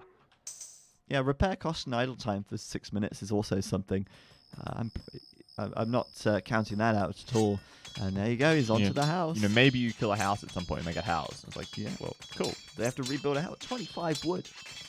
So you eventually recoup your investment one way or the other, I guess, until they kill you at least. Castle Age coming in for Leary. He will have enough for a castle, and that'll be the first port of call for him. Nikov, meanwhile, what's he up to? Also starting to surplus some food. Going to be going on to gold now for a Castle Age upgrade soon. Miguel also doing the same thing. A little bit earlier on the gold, actually. But stone walling up right now. So I'm kind of like confused here. Like the stone walls kind of indicate a sling, right? Mm-hmm. But then we see them... He's going castle. Yeah, right? Oh, like actually, well, I mean, he could always pivot and not go castle, but... Well, if you were going to sling, you would have started slinging by now, right? Because you've either just hit castle or you're about to hit castle. This is when you want those resources so you can spend them, right? Investing into new TCs and upgrades. Oh, hello. Did Leary lose a villager here? Looks like it. I think... How did Miguel... When he made the hole to build the TC? Oh, he must have got in and right there then. That's pretty cool. But he's now trapped in, so he can't deny those vills, because I think he rebuilt the palisade behind. But one scout could find a low HP vill right here. Hello? No? Okay, just scouting. No problem. And we just see Nikov actually has started slinging to Leary. So maybe we want to quickly take a check at Nikov's base again. Yeah, sure. There is a market up. Market, it looked like he was going up to castle, but it looks like that's just going to be a sling the Mayans. I could kill that Vill. That's kind of annoying me. I wish he'd have just gone for that. It's only 22 HP. Yeah, just click on probably the an injured one underneath the TC somewhere, right? Yeah, but he's not going for any of them here. Just double click and you can see all the bills. Oh yeah. I don't know. I'm pretending I'm a Miguel, okay? I'm pretending I'm Miguel, because Miguel has to click on them individually. True. So I'm like in Miguel's head right now, you know? But here we see basically Miguel an expert. is up to Castle Age while Nikov is doing the sling. So he's going to make some knights, I guess? Miguel should go knights, yes. I would assume so. There's no other reason to go Castle Age, I guess. He is going to have quite a lot of resources by the time he gets castle. He's immediately going to drop 2 TCs. He's going to have loads of food and gold banked up. He's only got the one stable, though. I know, that's kind of weird, isn't it? You'd expect a second stable. And like making 2 TCs in his map is not very nice. Like there's not a lot of space. Oops. Yeah, I just lost a villager. Feels bad, man. Yeah. I mean, he could build one here. That wouldn't be bad. And then, he's doing one here. So, but like, he doesn't really. Normally, like you want your TCs to help, protect space, like make some farming area or something like that. This is just sort of sitting in your base. It's very turtly. Yeah. But it's okay, I think, because if Nuri's doing plumed archers, you kind of want to be safe behind those walls. and that's exactly what's happening right now. His knights are pretty good. I mean, obviously, And plus 2 attack versus archers He is nice. he just slung 300 food to Dogao. Oh, he did? Okay, then. Castle sling from Miguel, Persians he's making knights as well. then? And he's doing scale binding armor. I'm so confused. He's doing everything, Robo. Let's not put Miguel in a cubby hole or a shoe box or a pigeon hole or whatever you want to call him. Anymore. Let's not classify Miguel. Let's not put a label on him. He could be a slinger knight player if he wants to He can be. do both. Yeah. Okay, but we see here Leary's up to imp though. Jesus. Sling the Mayans. It's good. Try it sometime. And Dogao's nowhere near going imp. Like, No. this is the problem, right? Like, if you don't sling the Mayans, you sort of have to do something to gain an advantage to win the game before 25 minutes. Yeah. Because that's when they're going to well, hit Leary's going to win this fight. Dugao doesn't even have bodkin arrow, so that's a win. That's pretty nice.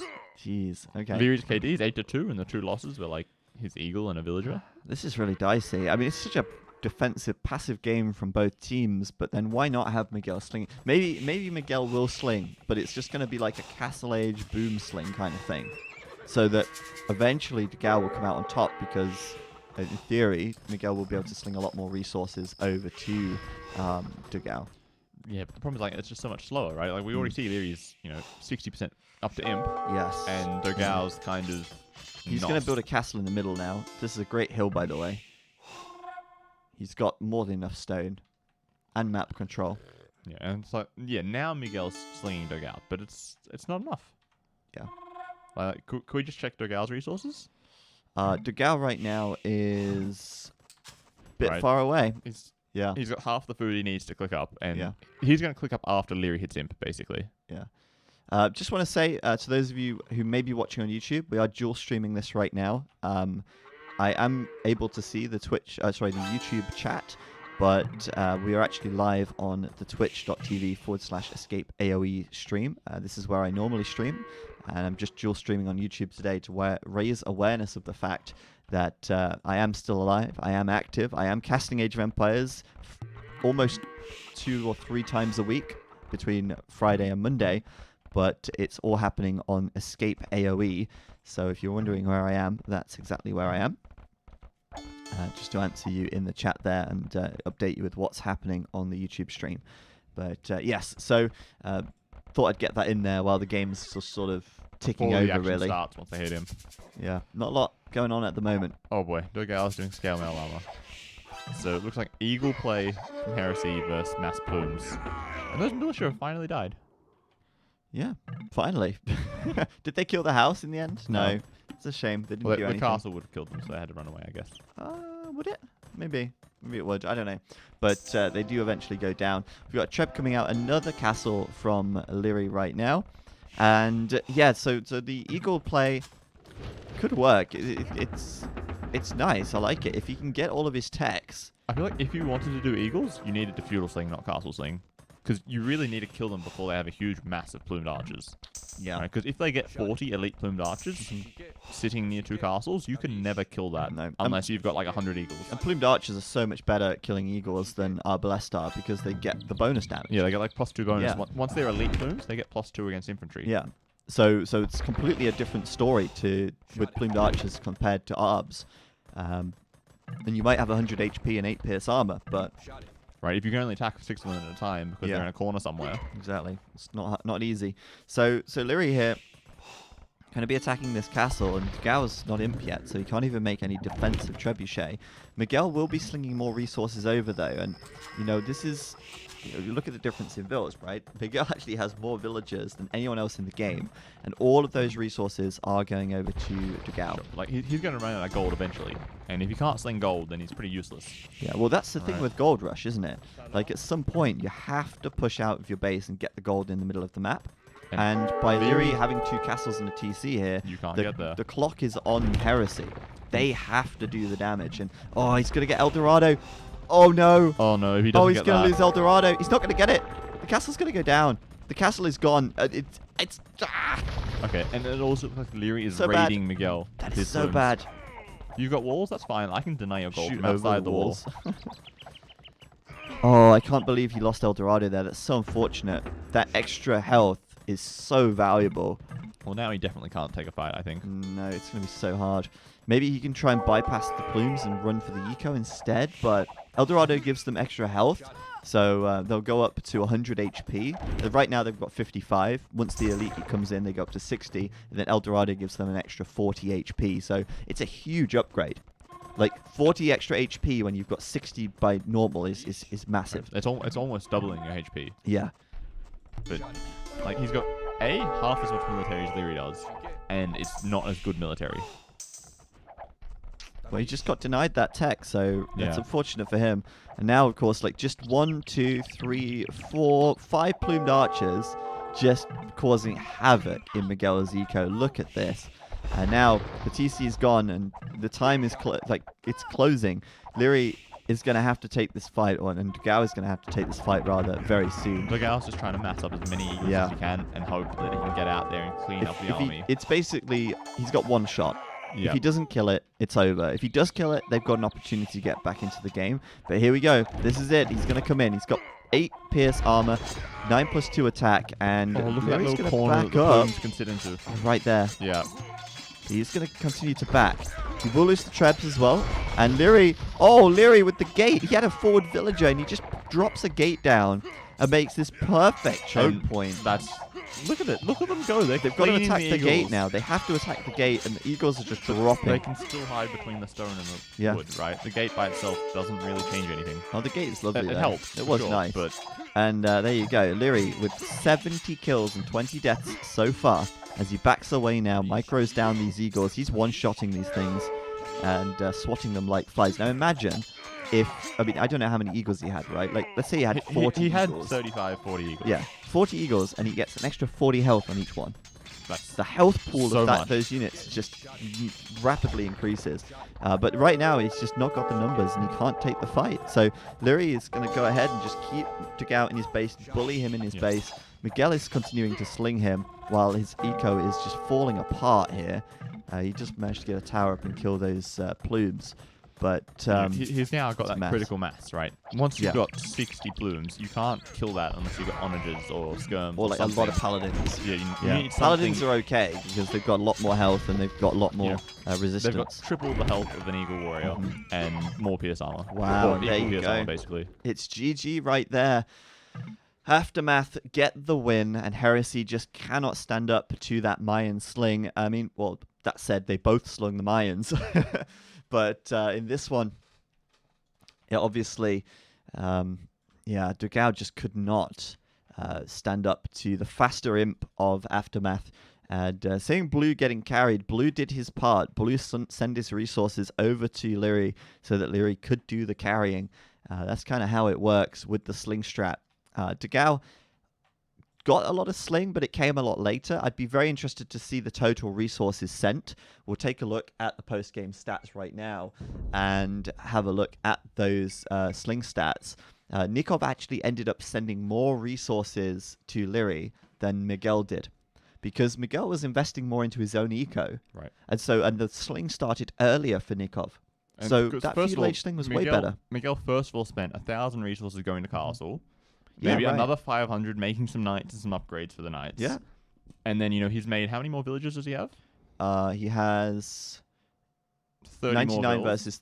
versus 72. Yeah. So almost 30 more vills. That's like another 1,500 food Yeah. on vills, right? So that's right there. That's, 3,000 resources that's missing.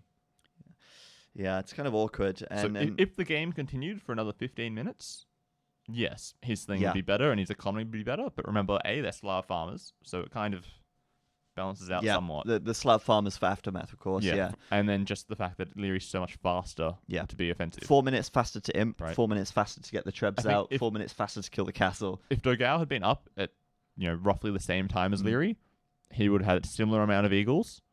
He would have probably got Eldorado because there weren't as many trebs to kill his castle. Yeah. And it might have been a different story. It may well have been. It may well have been. And so there you go. The the series there, going the way of Aftermath. They take it 3-1. And so that said, we'll take a look at the brackets, and you can see that Heresy will drop now, and Aftermath will face Secret in the grand final. That's going to be very exciting. These teams right now on top form. They've both performed very well in this bracket, in this stage of the ECL, and the final will be played live on this channel at 10 a.m. GMT on Wednesday, and that will be on Wednesday the 1st of June. So Wednesday the 1st of June, 10 a.m. GMT. That's 11 a.m. if you're in the UK. That's 12 noon if you're in Europe, and that's 11 a.m. if... Wait, no, that's not right. That's... what is that? That's... God damn it. 6 a.m. if you're on the east coast of the US. Sorry. The games will be played live on the 1st of June. Normally, we play... is it bad time for Aussies? It's a good time for Aussies, No, 10 right? GMT is a brilliant time for Aussies. 10 GMT. Oh, it's May. Sorry, May. The 1st of May, not June. I'm so sorry. It wouldn't be June. June is not after April. I'm sorry. It's the 1st of May. It's a great time for anyone in Asia. Australia's plus 10. Yeah. So that's 20. That's 8 p.m. in Australia. Or at least in 8 p.m. on Melbourne, like the eastern coast of Australia. It's like 6 p.m. on Western Australia. Yeah. And if you're in India or anywhere in Asia, it's a great time for you as well. So unfortunately, it is a bit of an awkward time for the Americans and some of the Europeans who have to work and stream and all that stuff. Stream? What? I mean, watching streams is a job, but for some people. But those who have to work and get to school and that. But that's just the case with live games. But yeah, we're going to do the live finals on Wednesday, the 1st of May at 10 a.m. GMT. Yeah.